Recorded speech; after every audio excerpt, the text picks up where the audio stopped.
Looks like a brick of cocaine, to be honest. I didn't realize that this episode is going to be the Drury alumni reunion. Anti-Semitism, anti-Zionism, hatred towards Israel. This is a very sensitive subject. The most famous of them all, the Swedish chef at the Muppets. So see, Americans should have that stereotype about Swedish people, not Russian. Of course.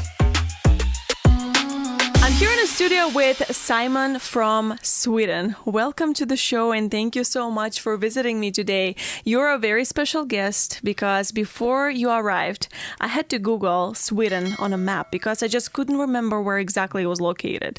And when I looked it up, it was right next to Finland and right next to Russia. And when I saw that, I was like, oh my God, neighbor. Absolutely. Thank you for having me. Yes, I appreciate it. Yes, absolutely. I'm very excited about this interview now that I found out that you're my country neighbor. Almost. Yes. So let's start with your background. Sure. Share a little bit about where in Sweden are you from and your background on how you moved here. Okay. Well, great. Yeah. Thank you. I appreciate you having me. I grew up in the southern part of Sweden. It's a coastal town called Malmö. It is probably the southernmost largest city, but it's certainly not the most southern city. Mm-hmm. It's got a lot of notoriety, mainly because that's where the connection between Sweden and Denmark goes through a bridge and a tunnel. Most people are familiar with the Dover-Calais kind of connection between England and France, but there's just an engineering marvel between Sweden, Malmö, and Copenhagen, which is the capital of Denmark. Yes. So it starts as a bridge in Sweden, and then it goes on to a man-made island down on the bottom of the ocean and kind of a tunnel, and then it kind of comes up under the airport in Copenhagen. But interesting. That's where we grew up, myself, my brother, and most of my family. Awesome. Well, see, you already have such an interesting location of your birth that makes me wonder even more, why did you move to America? And when did you decide to move to America? It's not as interesting or fascinating as you'd think. My parents moved from Poland in the late 60s to Sweden.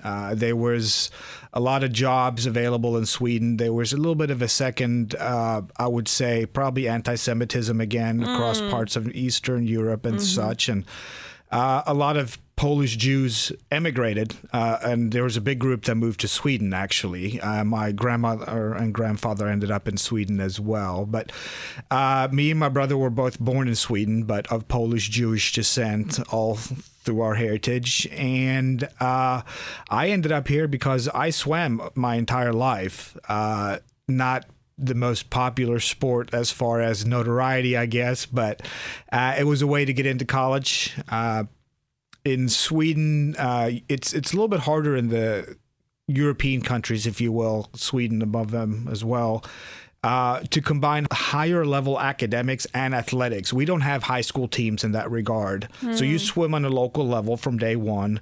There's a couple of high schools or universities, I would say, that do have athletic teams tied to them, but they're sparse and very few in between. So, to put it mildly, I guess I didn't really excel in high school academically, but I swam, and it was an easier way for me to get into university studies. It's very competitive to get into a fully accredited, complete program, if that's how you want to call it, in Sweden for universities. It's a completely free university system and school system. Probably some of, if not the best in the world. The academics are just outstanding. Nobel Prize or the Alfred Nobel from Sweden, the Nobel Prize given out in Stockholm, Sweden every year for all kinds of categories. But unless you excel in high school, getting into a full-fledged academic program in the university is not that easy. You basically have to piecemeal your program together if you don't get a full system. Like here, you preset your kind of college degree in education, right? And that just wasn't going to happen for me. That I didn't have that proclivity in high school at all. So my coach back in Sweden said a good option would be this if you want to keep swimming. And, I jumped on the opportunity. We did a little bit of research, not nearly enough. That was a little bit of a shock. I'll gladly share a little bit later. But ended up at Drury college when I started. Now, obviously, after one semester, Drury College became Drury University. But most people don't understand that, or know, I should say, not understand. But academically, Drury is brilliant. I mean, it's a little bit of a liberal arts school, of course, but athletic-wise, the top team at the time was always the swim team. Lots of foreigners, if you want to say that, especially a lot of Swedes as well, but a lot of people from Eastern Europe as well. That's crazy. I didn't realize that this episode is going to be the Drury alumni reunion because I graduated from Drury as well. I had no idea. I don't swim. In fact, I just learned how to swim a year ago. Perfect. But I went there for journalism. Very good program. Very good program, yes. Very good school. A little expensive, but other than that... Excessively so without scholarships. Yes, absolutely, absolutely. So, if I understand it correctly, you moved to America as a student with a student visa. Is that correct? It is. And a lot of things have changed, I think, as far as international students and how that process works. And I've been out of college for so many years now. But back then, it was a pretty straightforward process. You know, it was pre-9/11, pre all those horrible things. It wasn't easy, but it certainly wasn't as complicated as now. It was called an F1 student visa at the time. You had to get that. You had to go through the International Student Office against, I should say, Drury's better judgment. You may have noticed this as well, because I don't know, and I apologize, but you know, they tend to group international students together once you get on campus. I personally don't think that's the best idea. Certainly student organizations like the International Student Organization and those things, I think, are great for socialization and learning. But they basically forced new students to be in certain classes together that were part of the global studies minor that you had to get at Drury. Everybody had to get that when I started. I don't think it's the same now anymore, but... Yeah, I can't tell you if it's the same or not, because when I went to Drury, I was already a resident in America. I was not on a student visa. Okay. So that's why I wasn't considered an international student. So yeah, I was never in the same classes with foreign people. But that's an interesting fact. And I agree, a student should have an opportunity to also experience America and, get out of that shell. They absolutely should. And, you know, I would stress it this way as well. We bring a different background, different culture, education, experiences. By locking a lot of students from other countries out of interactive classes and whatever you want to call it, freshman year potentially, or first semester even, I think you're kind of robbing some students out of an experience to grow, whether they were born internationally or in the U.S., right? So kind of mix it out. So I was in some classes where we had to take some basic history classes. It was called Alpha Studies, I believe. And that's great. The problem was they taught a lot of basic American culture, history, geography. But true to form, it may be a little bit of a stereotype, but it's also true. We cover a lot more of that in Europe in high school than U.S. high schools do. No better, no worse. We just cover a lot more international and world type geography, history, culture. So a lot of the things they thought they needed to teach us, we had already been taught. So now it was repetition and you kind of missed out a little bit. And absolutely. This is exactly why I have this podcast too, Simon, to unite people in America. And to educate American people too about foreigners who are coming to America with an American dream. It was certainly a dream at the time. I don't know what that was, to be honest. And I will be the first person to admit, when that plane landed in Springfield, Missouri, and I had applied to probably 5 or 8 different schools with a swimming program. Oh, okay. All across the nation, probably? All across the country. Yeah. I remember thinking I should accept the one that's at BYU Hawaii because I get to be in Hawaii. Yeah, it's the coolest place. Right? And then, of course, you looked at the tuition and, how landlocked you are. It's like, probably not the best idea. No, with those prices. Not even close. But, I landed in Springfield. I got picked up by the International Student Coordinator and driven to campus. It was Sunderland Hall at the time. And I remember thinking, I know absolutely nothing about Springfield, Missouri. I had done zero research. I had spoken to the swim coach twice, a couple of academic professors and deans and whatnot, and that was about it. So you landed in Springfield, Missouri. Yep. That was your first location in America. I believe we flew through Chicago, because at the time I was flying exclusively with the Dutch airline KLM, which doesn't exist anymore. So my air route was always Malmö, Sweden to Amsterdam, Schiphol Airport, Schiphol Airport to Chicago, Chicago to Springfield, or it was Memphis to Springfield. Okay. And I don't wish the Memphis airport upon anybody, because it always smelled like smoke, I remember, for some reason. Some of those things that kind of comes back to you when you think about your travels. Absolutely. So how was it like for you when you just landed in Springfield and you saw Springfield after living in Sweden for how long? 18 years? You were 18? 18 years, yeah, 18 going on 19, yeah. What was it like for you to see America for the first time? What did you feel? It wasn't the first time. So I've been very blessed in that my mom was with my stepfather, who, bless his heart, has passed many years ago in a terrible illness. But he was in travel, so we were blessed to be allowed to travel throughout my life. And so we had actually been to the U.S. I had been to the U.S. twice before. Ah, okay. Once when I was 10 years old, I believe, and that was to visit my mom's best friend's side of the family that she grew up with in Poland. 3 sisters, all moved to the U.S., but my mom moved to Sweden. So they kind of parted ways after high school, but we went to visit them. So I got to go see L.A., Chicago, and New York, I believe it was. Okay, so you've hit the big spots. We hit the big spots. We traveled a lot. I remember it was a 5 or 6 week vacation across the U.S., and I remember we rented a car when we showed up the first day and immediately turned around and had to get a bigger one because our luggage wouldn't fit. So I remember that part. And then I was in the U.S. for 2 weeks when I was 18, so about 6 months prior to starting college. No, I take that back, about a year prior. So I was the graduate of the bilingual civics program in my high school in Sweden. It was the first time the high school offered a European Union track civics program for high schooler.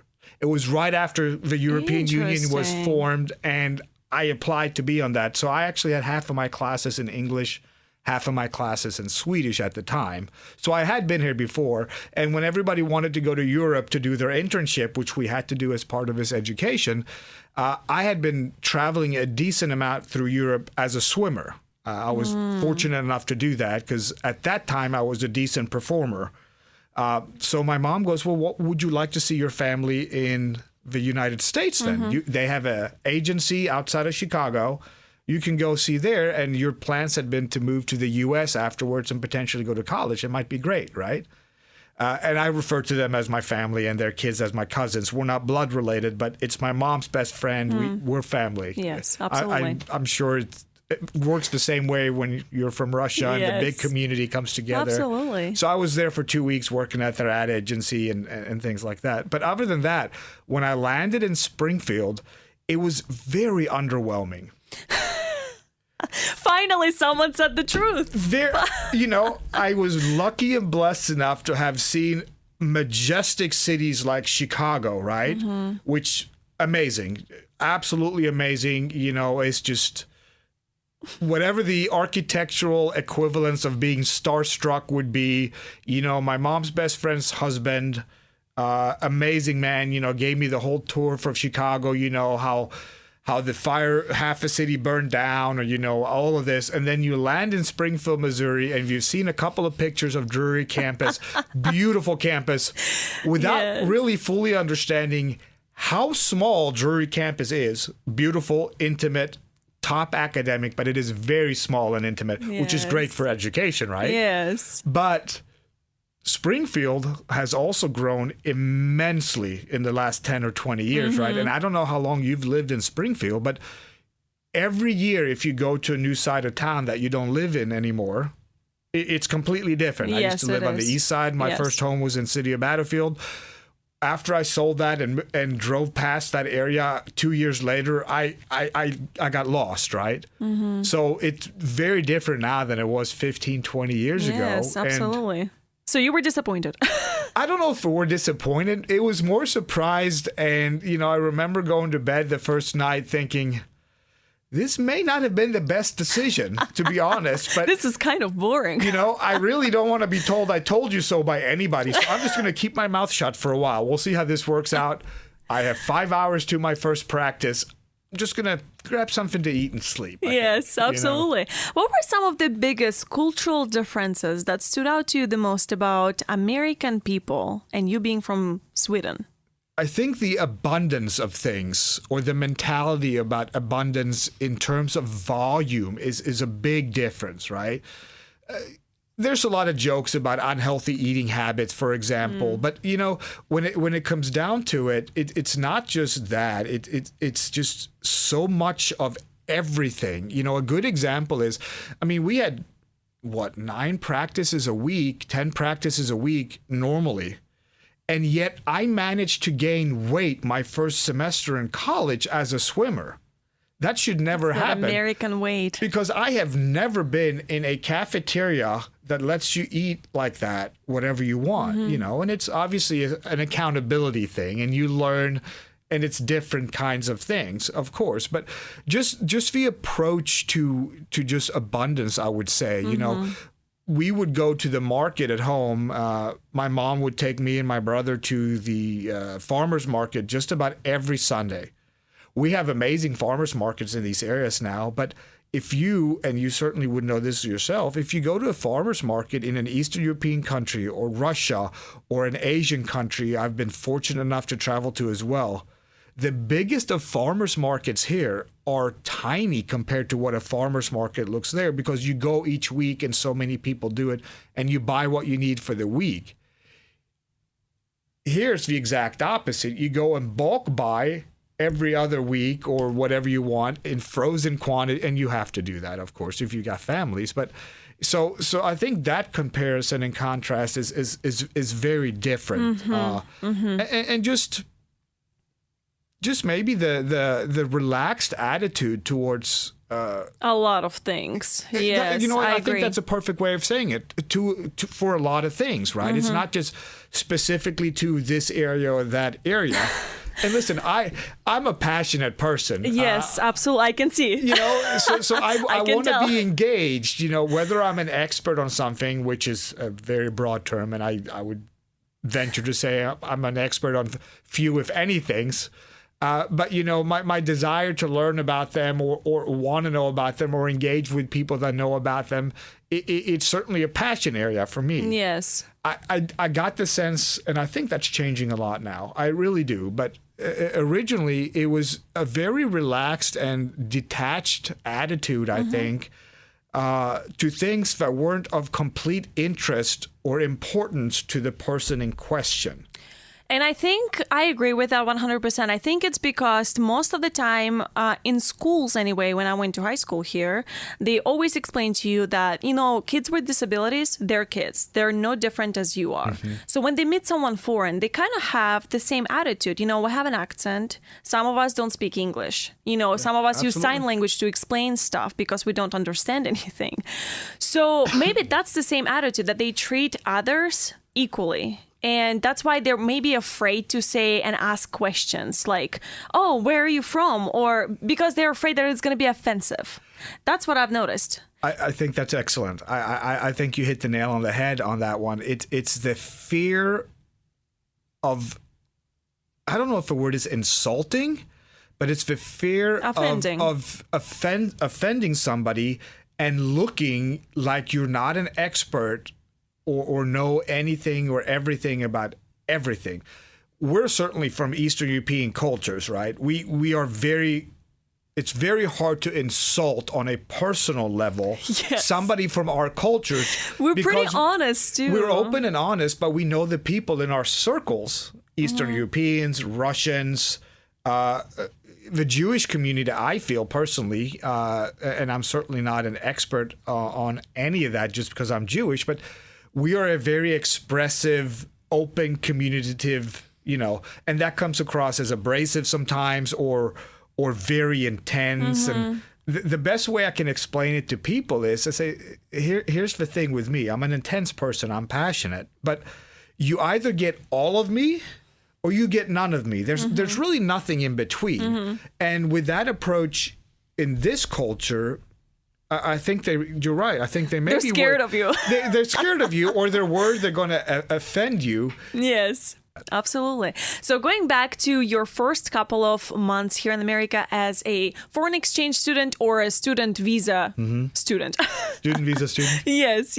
How was it like? Did somebody said anything to you? Let's talk about stereotypes a little bit too. Has anyone said to you anything about Sweden that was not true at all? I don't know if they've said anything to me about Sweden not being true. I guess one thing to note about that is if you look at me, you're not going to say, hey, look at that kid. He's from Sweden, right? You know, our heritage is Eastern European, Mediterranean, you know, Jewish, whatever you want to call it. You don't look at me and go, I bet you he's from the Nordic countries, right?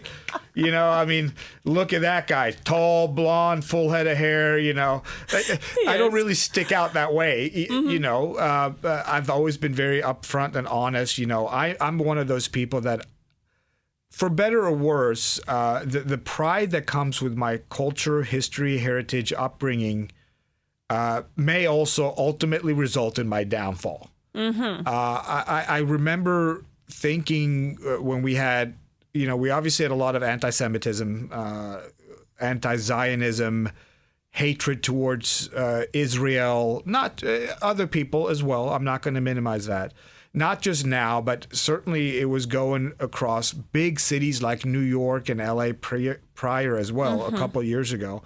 And I remember looking at something on the news and I don't know if it was a politician or a local representative of some kind of borough in New York or whatnot, and said, well, you know, we would encourage you to maybe not be so forward or outspoken or obvious with your heritage or your Jewish culture connection. And I remember thinking, if there was a way for me to light my tattoo that is of a Star of David up in neon, I would do it just to have this guy stop talking. So I understand that may, you know, pride cometh before the fall. But, you know, being pointed towards the stereotypes about Sweden, no. But there are obviously stereotypes. You know, what I think is so funny is, and this is my personal observation, you know, they see what's the movie Dumb and Dumber at the end, you know, the bus of Swedish bikini tropical models walk out, and they assume every Swedish woman is tall, blonde, and blue eyes. And Swedish women are actually known to be the most beautiful women in the world, from what American men have been telling me. It's kind of interesting how those stereotypes kind of come around. And then, of course, we may never forget the most famous of them all, the Swedish chef at the Muppets. I have actually been asked if that's what Swedish sounds like. Clearly not, right? Well, I would like to say no, but, you know, I grew up with it, so... What about some challenges that you have faced as a freshly new immigrant here in the U.S.? I think the connection and the background makes a big difference, right? So some people come to college and they have other friends join them, you know, in their same programs and stuff. Starting over is never easy. To pat myself on the back for something that doesn't matter, I'm very social. I can talk to anybody. Throughout the years, one of the things that I have learned through work mainly and those kind of things is how to relate and adapt to the situation, the person and the personality that I'm talking to. But I certainly didn't have that when I came, you know, so you did feel a little ostracized. I remember joining some of these international students in certain events, and there was usually a group of them together. What was the oddest thing to me is we had probably 30 people that were from Argentina, but all of Korean descent. When I was at Drury, they were just called the Korean Argentinians, I remember. But they all traveled together, and it was a program in Argentina that they found for people with their cultural background. Interesting. Okay. I was lucky because I had swimming, right? So I had an immediate access to a group of people that were pretty like-minded. And you were accepted immediately. So you got accepted for that, but I also came at half semester. So then you had missed that first connection with some of the other freshmen coming in, so to speak. But I think that was probably one of the biggest challenges, kind of figuring out where you fit in, you know. you certainly don't want to just assume that you will fit in with a certain group of people, but you also wanted to, and I was probably different than this. Athletes, for example, well, no, not just athletes, cliques. I'm sure your predominant group started out being people in the communications and journalism school, right? Well, mine started out being with the swim team, but I also felt that that's not really the community that I only want to be with, surround myself with. Again, I mean, I wanted the full experience. And when I started, I still didn't know what my end goal would be. Let's talk a little bit about American Dream now. So, this is the concept of this podcast. And I always like to ask my guests, do you believe in the American Dream? What is your American Dream? And are you living it? I believe in the dream of wherever you live, whatever you want it to be.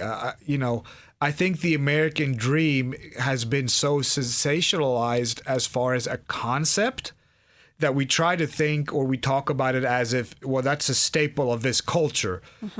Everybody here, because it's America, only here can you lift yourself up by the bootstraps and get to where you want from nothing to everything.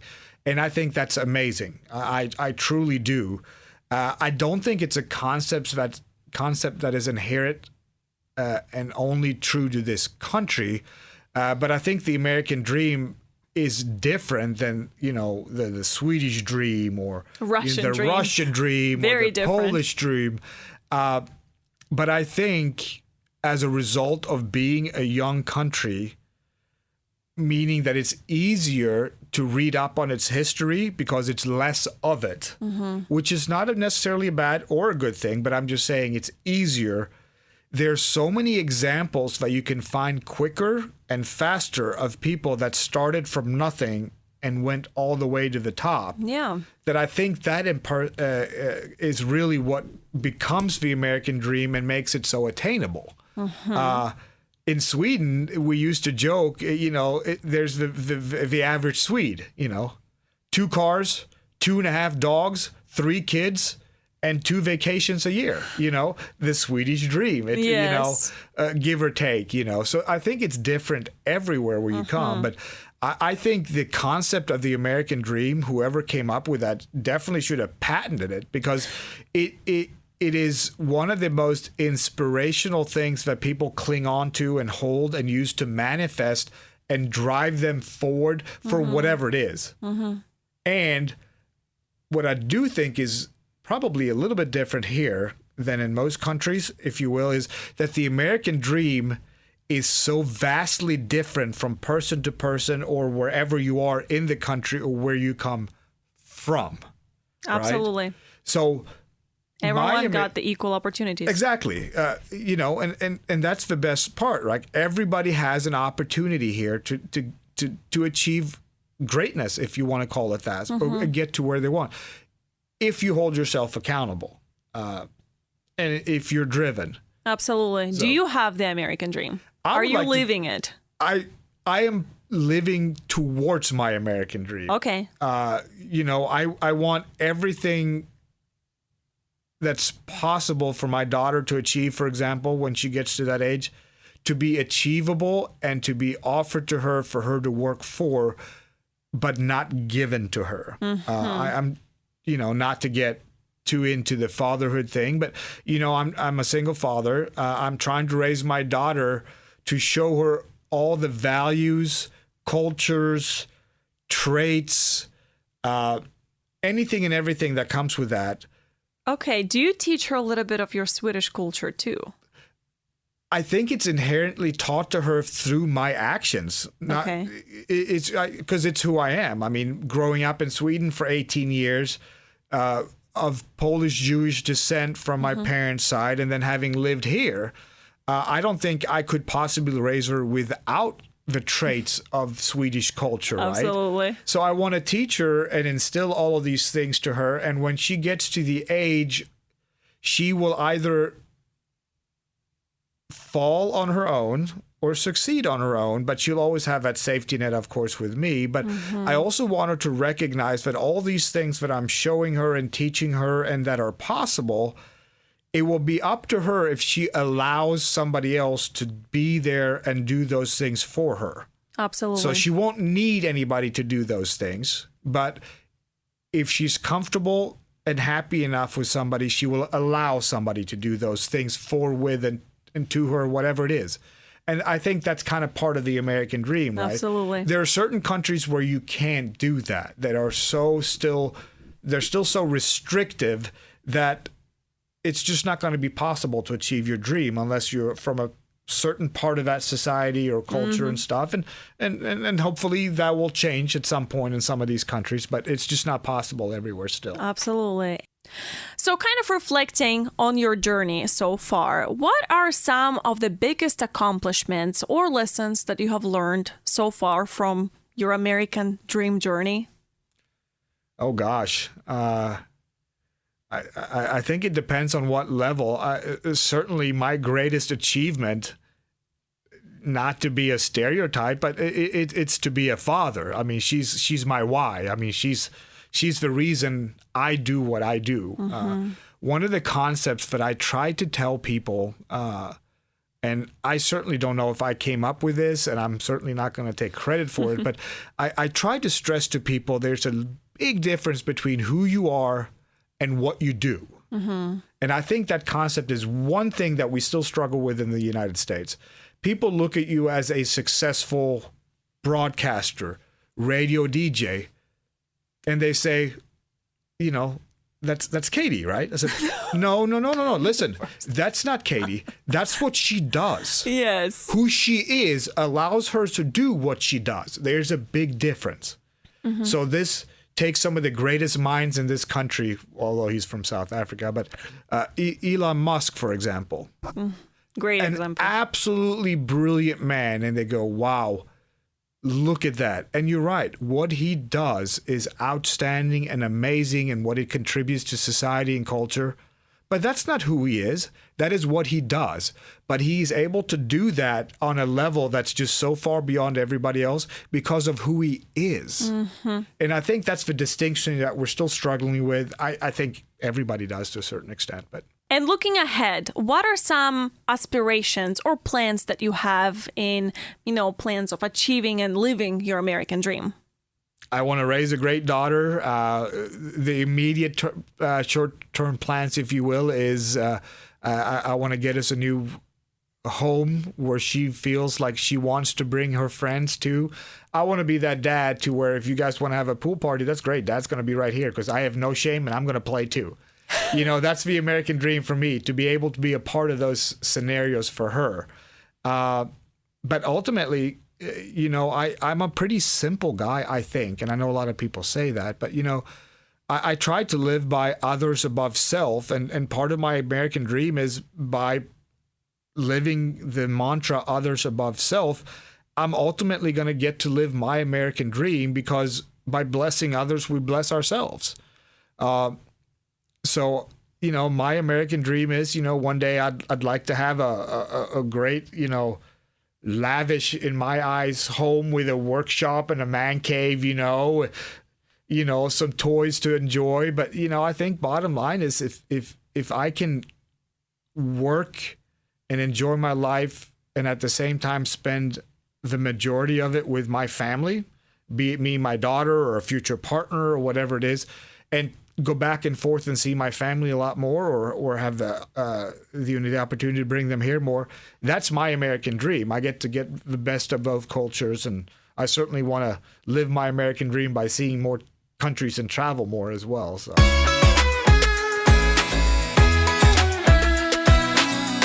I'm here in the studio with Simon from Sweden. Thank you so much for visiting me. And we're about to take an imaginary trip back home to Sweden. When I hear Sweden, I think of IKEA. And when I Googled Sweden, I also got very excited because it was right next there to Finland and Russia. And I was just like, wow, you're my neighbor. I'm very excited about this episode now. So walk me through a process of flying to Sweden. When was the last time you were home, by the way? I don't think I've been home for about 3 years now, 4 potentially. The reason is when we had the pandemic, we had a couple of obviously delays in vacation plans. And then we were supposed to meet my family in Europe in different places, me and my daughter, and they all ended up getting canceled because of a pandemic and stuff. So my hope is that I'll be able to fly home this fall. But if not, I am for sure going home next June when my oldest niece is graduating high school, so I can give her my one last pitch to come to Drury. Absolutely. That's an awesome goal to have. So how long is the flight to Sweden? It depends on the route, but there's no direct flights usually from Sweden to the United States. So you would fly an hour or two probably from Stockholm or probably from Copenhagen, to be honest. Again, Malmö is connected to Copenhagen, and they've got their biggest international airport there.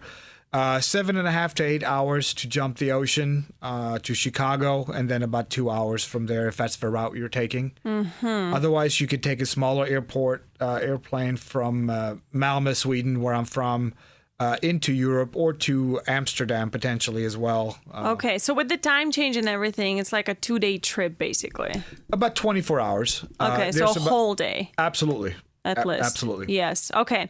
So what makes Sweden a unique and special destination for travelers? Sweden's a very friendly place, and it's an absolutely beautiful country. And I'm not just saying that because I'm slightly biased, but I mean, the parks, the trees, the lakes, our entire capital consists of thousands of islands that are connected, for example, and most people don't know that. Stockholm is thousands of islands that are connected by bridge or boat. You can take boat taxis from place to place. Some of them literally have one cabin on them. Some of them are tourist destinations where people go for the day, where there's like maybe a hot dog stand and some people selling ice cream, and you hang out on the beach, for example. There's water taxis.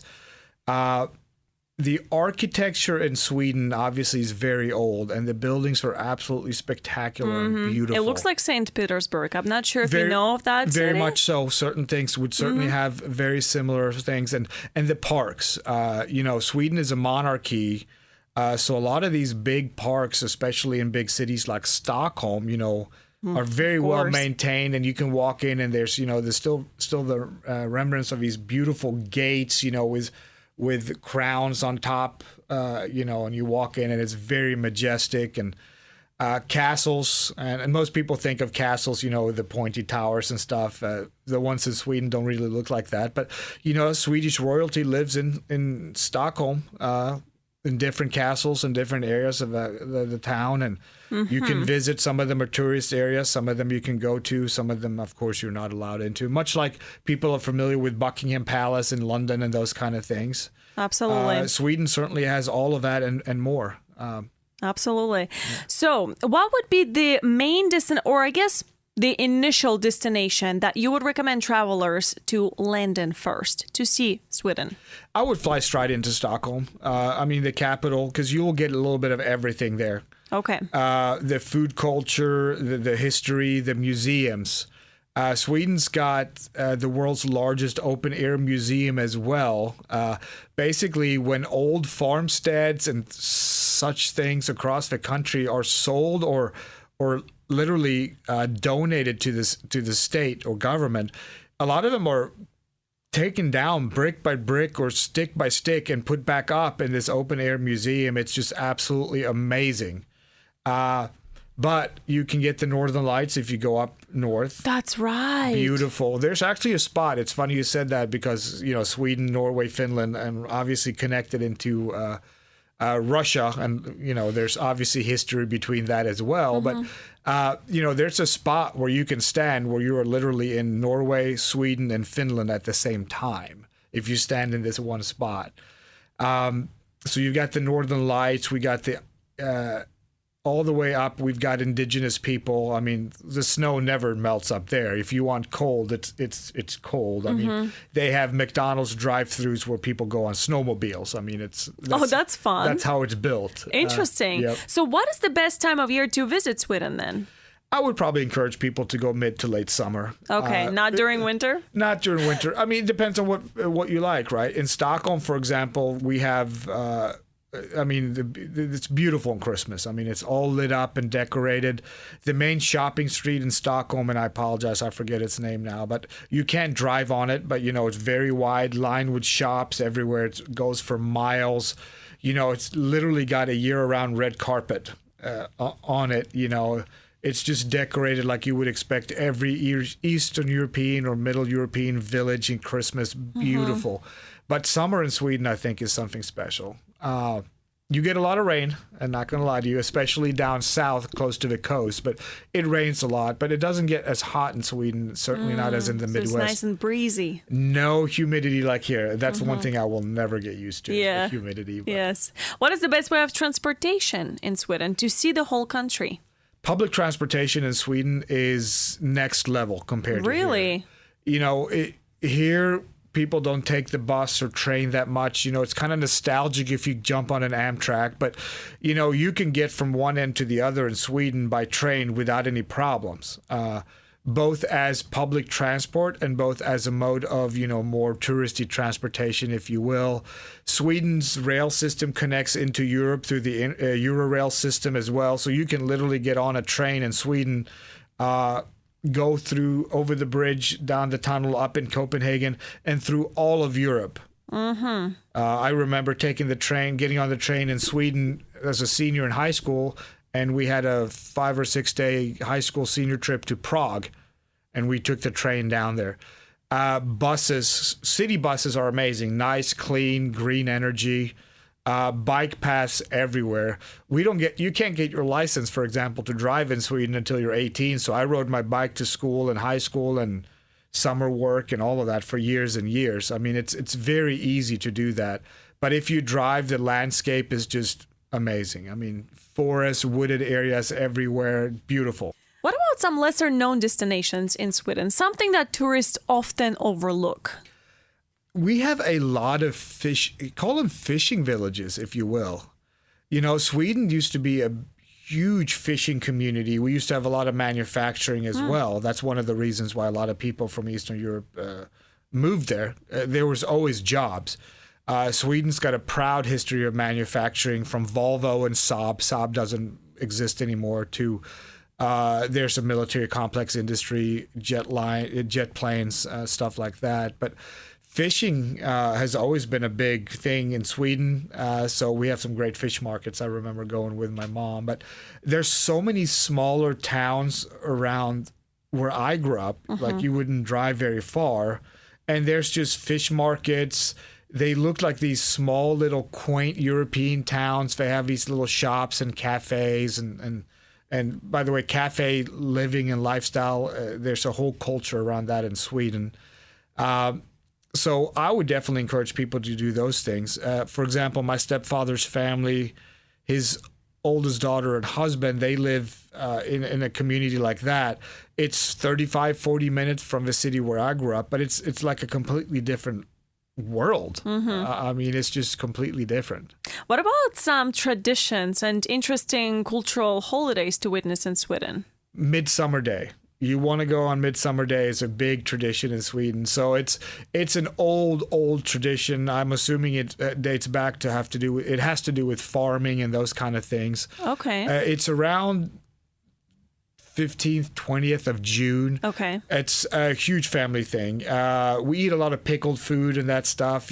What they do is you raise what looks like a giant cross with two hanging spheres on each side, and it's always decorated in flowers.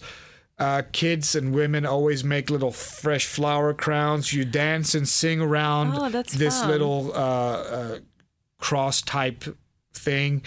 Lots of classic songs and games. People get together as families. If I was to compare it to anything, it's a 4th of July type feeling. It's not our 4th of July, but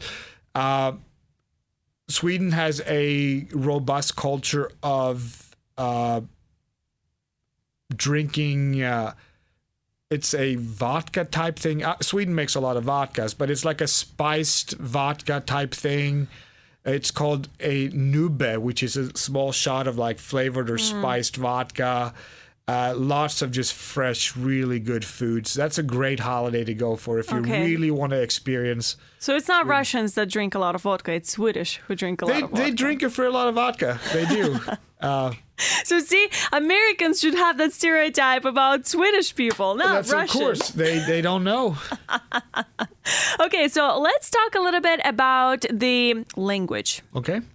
So you mentioned earlier that Americans have a stereotype that Swedish language sounds like the Swedish chef on the Muppets. Yes, I have no idea what that is. I don't know what you're talking about. So the Muppet I want to hear it.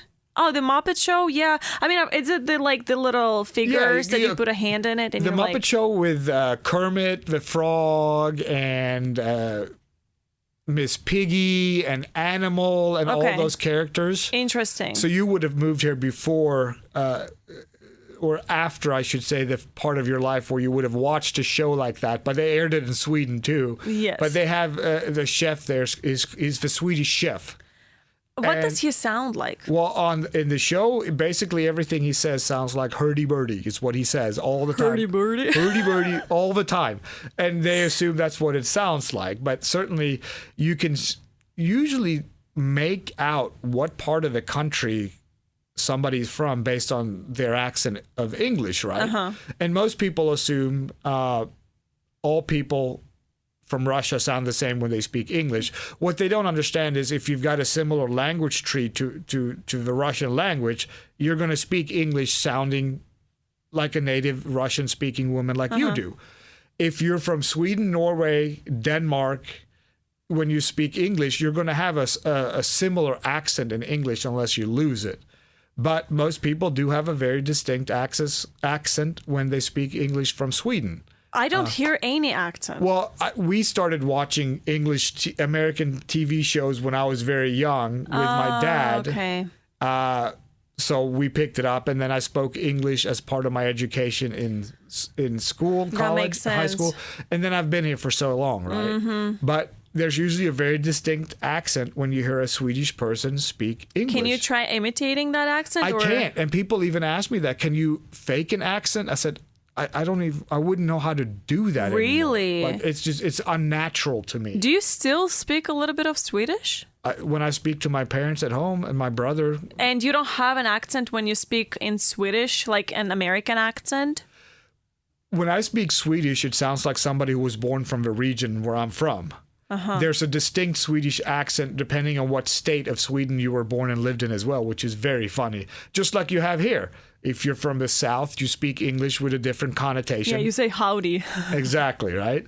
In Sweden's the same way. Depending on where you came from and where you were born, you sound different. Okay, so teach me a little bit of Swedish language. I wanna hear it. Sure. I want to introduce this episode with like a Swedish sentence, like "Welcome to the new episode of the American Dream podcast." I know it's gonna be very hard to pronounce probably, but I'm ready for it. Sure, okay. Hej och välkomna. Jag heter Simon. Det här är Katie och det här är the American Dream podcast. So I just say hi and welcome. My name is Simon. This is Miss Katie, and this is the American Dream podcast. There is no way I can ever pronounce that. So teach me how to say hi, how are you? Hej, hur mår du? Hej, hur mår du? Hur mår du?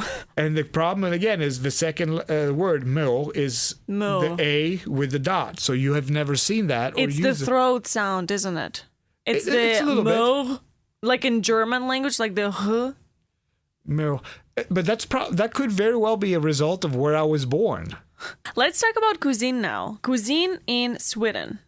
What to expect? What is the main? Is it the meatballs or something? That's what everybody thinks about, right? Meatballs. I actually asked ChatGPT Swedish stereotypes, and it showed me Swedish meatballs. That's about it. But I like to joke with people and say, it's not a stereotype if it's always true. Oh. Then it's a fact. Yeah. So there are obviously some of those stereotypes, but the cuisine in Swedish is, the term in Swedish is called husmanskost. Husmanskost. Down home cooking is basically what that means. And it's comfort food staples. Interesting. Okay. So meatballs is certainly one of them, and there's a reason why people go to the cafeteria at IKEA in St. Louis and Kansas City. I even do it myself. Yes. We do a lot of pickled food, a lot of fish, a lot of vegetables, but a lot of potato starch-based foods. You know, I'd be remiss if you go have meatballs. You need to have it with lingonberries, and people don't see that pairing. But you know, here you put that you want ketchup with this or mustard with this. A lot of people will have ketchup with their meatballs, but the traditional Swedish way is to have it with lingonberries. Interesting. Which is Okay. a little bit more tart, a lot more tart. But it's funny you said you think of IKEA, because obviously I love IKEA. We had one probably a 15-minute bike ride from where I grew up. When I go to St. Louis, or actually more Kansas City, some of the staples that I have to do is I have to stop at IKEA and I go to their market. Now, some of them are not true Swedish products, but they do still import and buy some of the food items that I grew up with in Sweden and sell them there. And I always have to get some staples. How are Swedish people? There's a huge stereotype that Swedish people are just so polite and just so perfect. And you can approach them and ask anything and they'll help you all the time. So how are really Swedish people with foreigners?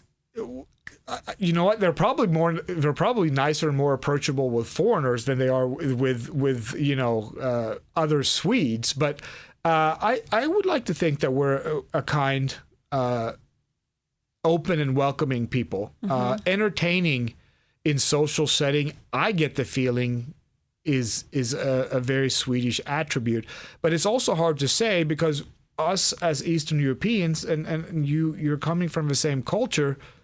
We are a very social people. We do a lot of gatherings. And when we are together, we're one big happy family. You know, a good example of that is as a child, the odds of you getting disciplined by somebody else's parent, if your parent didn't catch you do it at that social setting, that's perfectly normal. Here. Not here. No. Not here. I can't tell you how many times you're sitting in that corner going, somebody going to do anything about this? Or... Yeah. You know, somebody stop this kid from yelling. That's right. And throwing things around restaurants, please. Somebody do something. But they are. I believe they are a kind people. Sweden even has a word that, if I am correct, nobody else in the entire world has as one word, and it's called mittemellan. Mittemellan? Mittemellan. It literally means in between. Now, if I'm correct, because this is what we were taught back home in Sweden, there's no other country in the world that has one word that explains the phrase in between. Ours is literally one word, mittemellan. And to me, that's kind of symbolic of how people want to strive to be the average Swede, like I talked about, you know, a golden retriever, or, you know, 2.5 dogs, 2 cars, your vacation, this, and you know, those kind of things. So that's a very Swedish thing, to be average like that, I think. Or at least outwardly seeming average. What about some etiquette in Sweden? How to approach like a Swedish family? Let's say if you met someone in a cafe or at IKEA and they invited you home. I don't know if Swedish people do that. What is some etiquette to follow? How to approach Swedish person, or what not to say to a Swedish person? The main thing I struggle with there is it a Swedish trait, or is it a Eastern European, Polish, Jewish trait that I was brought up with, because we had both, right? In Swedish culture, you don't do a lot of commenting on personal appearance. I get the impression of that. Like, oh, I like your shirt. So that would be probably the extent of it, right? So here it's very common to compliment somebody, whether you mean it or not, on somebody's personal appearance, what they're wearing, and things. 1000%. You know, it's considered it's considered polite. Yes. You know, and again, to me, that falls back to who you are versus what you do. But sometimes I feel like it's it's taking way too far when you're trying to compliment someone without meaning it. I feel like that's worse than just not saying anything. For example, when I just moved here and I went to Walmart, and somebody random that I've never even met before, and it was my first time at Walmart, I'm pretty sure, and somebody said, "Oh, I love your shirt," and I'm like, what?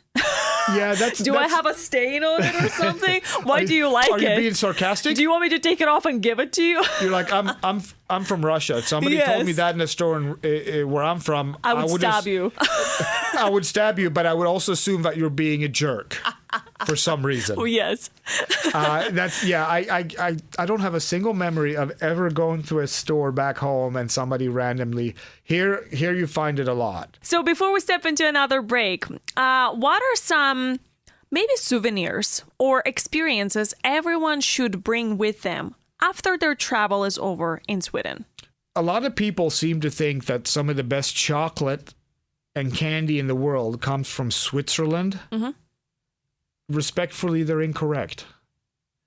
Sweden produces some of the absolute best chocolate products in the world. Hence, that's one of the things that's always in the care packages for my mom and family. Mm-hmm. And it is one of the things that when I go to dinners for special occasions with friends and stuff, that I always bring them. This is a very sensitive subject. I hope you know it because I'm also disagree. I think Russian chocolate is the best. So we're going to get in a fight over here over the break. Great, let's have it out. And here's the thing. And again, of course, it's a cultural thing, but I think the main reason is, and I think you'll agree with this, and I do get upset when foreigners come to the U.S. or to Sweden and we go, well, where I'm from, everything like this is better. It's like, no, it's not. But there is a big distinctive difference when it comes to food for some reasons that are just real. And that is soil composition, where on the earth or where on the planet you live. So a cow producing milk, eating grass in Sweden is not going to have the same tasting milk that here. So I think that's got a big deal of it. Okay. So milk-based products in Sweden, for example, and fruits, to me, have always tasted more flavorful than here. Mm-hmm. For example, you can buy the most beautiful, big, luscious strawberries in the United States, and I bite into them and I'm like, that's pretty good, but you probably have to put sugar on it. Mm-hmm. Well, so when I go to the market in Sweden, the strawberry will be this little crumple up little thing and you eat it and it's like you got smacked in the face with flavor. Absolutely. So that's why I say bring candy back. Welcome back. You're listening and watching the American Dream podcast. And this half of the podcast, I always recommend to people check out our YouTube, the American Dream podcast, so you can see the items my guests bring every time we open a new country, and every time it's different items. So, Simon, you are from Sweden, and we just discussed a little bit of, Swedish items to bring back from Sweden. And you mentioned food, such as candy. But I see, what is this, coffee or a fake piece of brick? Well, it's interesting you ask that. So you're right. There's a couple of staples from Sweden that I would recommend everybody buys and brings back. First of all, one of them is coffee. Mm-hmm. Sweden has got a huge coffee culture. We have words and events around coffee breaks. The Swedish word is fika. Most of you are probably familiar with the Swedish coffee brand Gevalia. Mm-hmm. Well, most people may not know it's Swedish, but it is actually a Swedish coffee brand. What most people don't know is that it tastes completely different here than back home. This is what a bag, if you want to call it so, of Gevalia coffee, Gevalia from Sweden looks like. And this is mid-roast. Now, in the U.S., when you package it, it comes loosely in a little bag usually, and it's got this little aromatic vent on it. That is not what true coffee looks and comes like in Sweden. So this is a brick of coffee. It is freeze-dried after it's roasted. And what's so amazing with this is, first of all, it's easy to ship. So still being a mama's boy, my mom will send me care packages and they will include coffee. But when you open this, it aerates, I believe is the word, and it becomes soft, and obviously you can scoop it out and brew it. But it is like being hit in the face with just the most amazing coffee smell that you have ever imagined. Very good. I was going to say it looks fake. It does look fake. It looks like a brick of cocaine, to be honest, or like something you want to build a house structure on. Yes. But it is freeze-dried and packaged like that, so it is 100% fresh.